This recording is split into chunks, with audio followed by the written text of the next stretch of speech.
Baghdad, Reuters. Nationalist Shiite cleric Moqtada al-Sadr took a surprise lead in Iraq's elections by tapping into public resentment with Iran and what some voters say is a corrupt political elite it supports. Iraqi Shiite cleric Moqtada al-Sadr shows his ink-stained finger after casting his vote at a polling station during the parliamentary election in Najaf, Iraq, May 12, 2018. Reuters. Alaa al-Marjani Sadr is the only Iraqi Shiite leader who has challenged both Iran and the United States, a calculation that appears to have made him popular with millions of poor Shiites who felt they hadn't benefited from their government's close ties to Tehran or Washington. The nationalist cleric's success in the election dealt a blow to Iran, which has steadily increased its influence in Iraq since a US-led invasion toppled Saddam Hussein in 2003.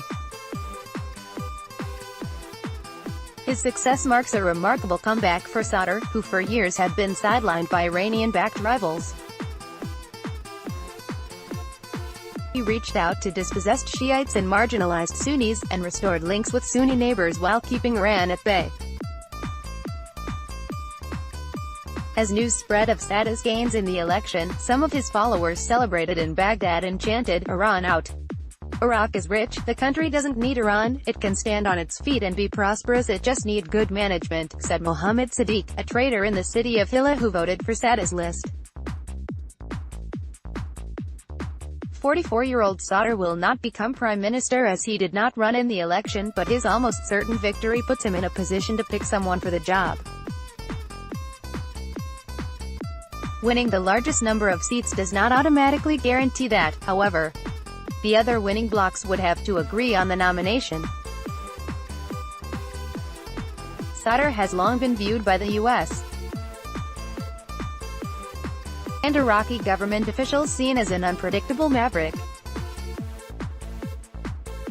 But a Western diplomat, who met him in his villa in the city of Najaf just after he formed a political bloc with communists in March, described Sadr as composed, articulate and a pragmatist.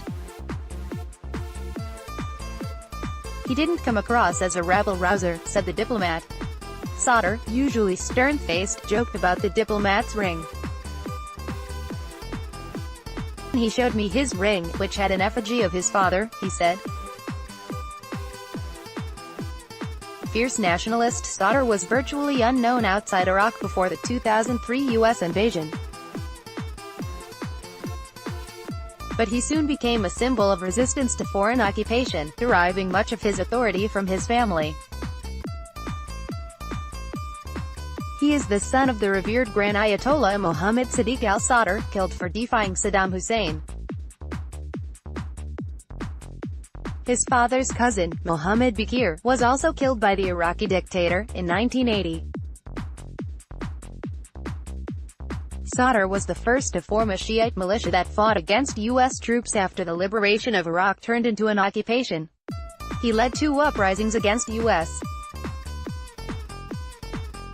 troops, prompting the Pentagon to call his Mahdi army the biggest threat to Iraq's security. U.S. officials and Sunni Arab leaders have accused Sadr's Mahdi army of being behind many sectarian killings that ravaged Iraq. Sadr has disavowed violence against fellow Iraqis. Sadr has always portrayed himself as an uncompromising nationalist. He looked down on other opposition figures who safely returned from Iran, seeking power after Saddam's demise, while others put their lives at risk by staying in the country. In 2004, the U.S. Occupation Authority issued an arrest warrant for Sadr in connection with the 2003 murder of moderate Shiite leader Abdul Majid al-Khoi, who the Americans had brought into the holy Shiite city of Najaf during the invasion. Sadr, who denied any role, was never charged. His image as a patriot appears to have resonated with those who voted in the election, which saw a historically low turnout. "We won't allow the Iraqis to be cannon fodder for the wars of others nor be used in proxy wars outside Iraq," said Juma Bahadali, a member of the outgoing parliament who belongs to the Sadrist movement, referring to Syria. "We are proud of our Arab identity. unlikely alliance with his trademark turban, Sadr can easily mobilize thousands of followers on the streets of Iraq. In 2016, hundreds of Sadr supporters stormed parliament inside Baghdad's fortified green zone after he denounced politicians' failure to reform a political quota system blamed for rampant corruption. Sadr issued an ultimatum. If corrupt officials and quotas remain, the entire government will be brought down and no one will be exempt. For the election, Sadr formed an unlikely alliance with communists and other independent secular supporters to demand the formation of a government of independent technocrats to end corruption. His bloc, known as Sayroun in Arabic, or On the Move, has said it would focus on rebuilding infrastructure and providing health and education to the poor. The importance of this vote is that it is a clear message that the people want to change the system of governance which has produced corruption and weakened the state institutions. Raed Fahmy, Secretary-General of the Iraqi Communist Party, told Reuters. It is a message in support of having balanced relations with all based on the respect of non-interference in Iraq's internal affairs. Comeback. Sadr has made a notable comeback after being sidelined for years by Shiite rivals backed by Tehran. Two of them were seen as top contenders for prime minister after the election. Hadi al-Amiri is widely regarded as Iran's man in Iraq and is arguably the most powerful figure in the country. Amiri's bloc was in second place in the poll with more than half the votes counted, according to Reuters calculations. The other is Nouri al-Maliki, who served as prime minister for a total of 8 years. Maliki's bloc has so far fared poorly. Incumbent Haider al-Abadi had been tipped to win by a narrow margin. Sadr's growing popularity has not gone unnoticed in Tehran, where he went into self-imposed exile in 2007.